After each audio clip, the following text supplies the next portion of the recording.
File 3. Chapter 3. I form my resolution. 3 seconds before the arrival of J.B. Hobson's letter, I no more thought of pursuing the Unicorn than of attempting the passage of the North Sea.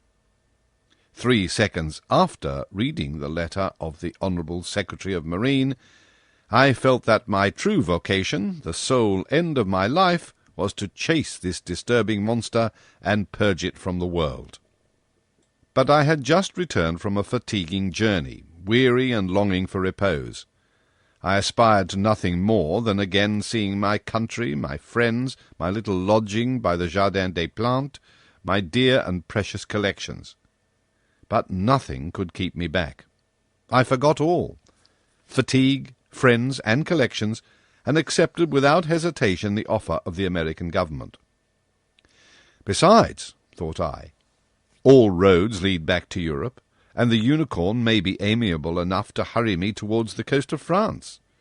This worthy animal may allow itself to be caught in the seas of Europe, for my particular benefit, and I will not bring back less than half a yard of his ivory halberd to the Museum of Natural History.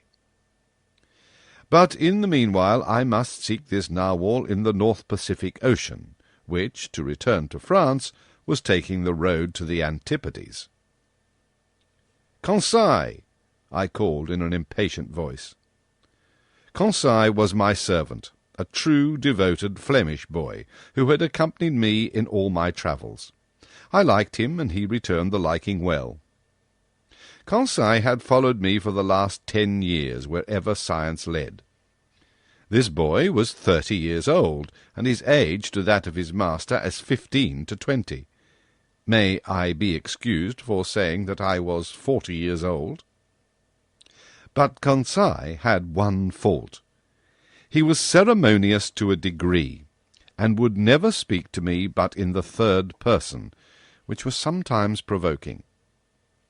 "Conseil," said I again, beginning with feverish hands to make preparations for my departure. Conseil appeared. "Did you call, sir?" said he, entering. "Yes, my boy. Make preparations for me, and yourself too. We leave in 2 hours. "As you please, sir," replied Conseil quietly. "We take our passage in the Abraham Lincoln." "As you think proper, sir," coldly replied Conseil.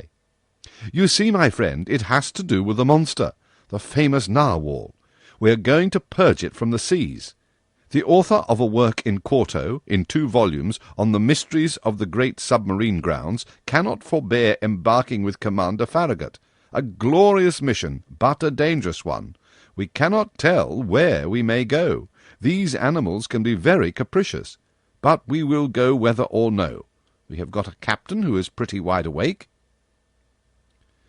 I opened a credit account for Barbarossa, and Conseil following, I jumped into a cab. Our luggage was transported to the deck of the frigate immediately. I hastened on board and asked for Commander Farragut. One of the sailors conducted me to the poop, where I found myself in the presence of a good-looking officer who held out his hand to me. "Monsieur Pierre Aronnax," said he. "Himself," replied I. "Commander Farragut." "You are welcome, Professor. Your cabin is ready for you." I bowed, and desired to be conducted to the cabin destined for me. The Abraham Lincoln had been well chosen and equipped for her new destination. She was a frigate of great speed, fitted with high-pressure engines which admitted a pressure of 7 atmospheres. Under this, the Abraham Lincoln attained the mean speed of nearly 18 knots and a third an hour, a considerable speed, but nevertheless insufficient to grapple with this gigantic cetacean. The interior arrangements of the frigate corresponded to its nautical qualities. I was well satisfied with my cabin, which was in the after part, opening upon the gun-room. I left Conseil to stow our trunks conveniently away, and remounted the poop in order to survey the preparations for departure. At that moment Commander Farragut was ordering the last moorings to be cast loose, which held the Abraham Lincoln to the pier of Brooklyn. So in a quarter of an hour, perhaps less, the frigate would have sailed without me. The quay of Brooklyn, and all that part of New York bordering on the East River, was crowded with spectators. 3 cheers burst successively from 500,000 throats. Thousands of handkerchiefs were waved above the heads of the compact mass, saluting the Abraham Lincoln, until she reached the waters of the Hudson, at the point of that elongated peninsula which forms the town of New York. 6 bells struck. The pilot got into his boat and rejoined the little schooner, which was waiting under our lee. The fires were made up, the screw beat the waves more rapidly, the frigate skirted the low yellow coast of Long Island, and at 8 bells, after having lost sight in the northwest of the lights of Fire Island, she ran at full steam on the dark waters of the Atlantic. Chapter 4. Ned Land. Captain Farragut was a good seaman, worthy of the frigate he commanded. His vessel and he were one. He was the soul of it. On the question of the cetacean there was no doubt in his mind, and he would not allow the existence of the animal to be disputed on board. He believed in it, as certain good women believe in the Leviathan, by faith, not by reason. The monster did exist, and he had sworn to rid the seas of it. The Abraham Lincoln had on board Ned Land, the prince of harpooners.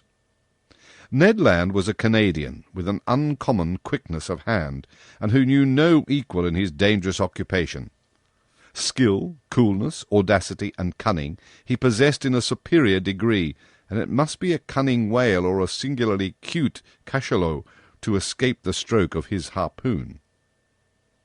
Ned Land was about 40 years of age. He was a tall man, more than 6 feet high, strongly built, grave, and taciturn, occasionally violent, and very passionate when contradicted. His person attracted attention, but above all the boldness of his look, which gave a singular expression to his face. Who calls himself Canadian calls himself French, and, little communicative as Ned Land was, I must admit that he took a certain liking for me. My nationality drew him to me, no doubt. It was an opportunity for him to talk, and for me to hear that old language of Rabelais, which is still in use in some Canadian provinces. The harpooner's family was originally from Quebec, and was already a tribe of hardy fishermen when this town belonged to France.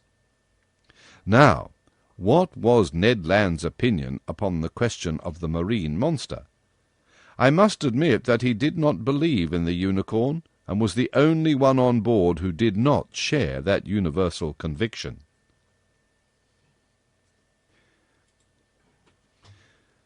Chapter 5. At a Venture.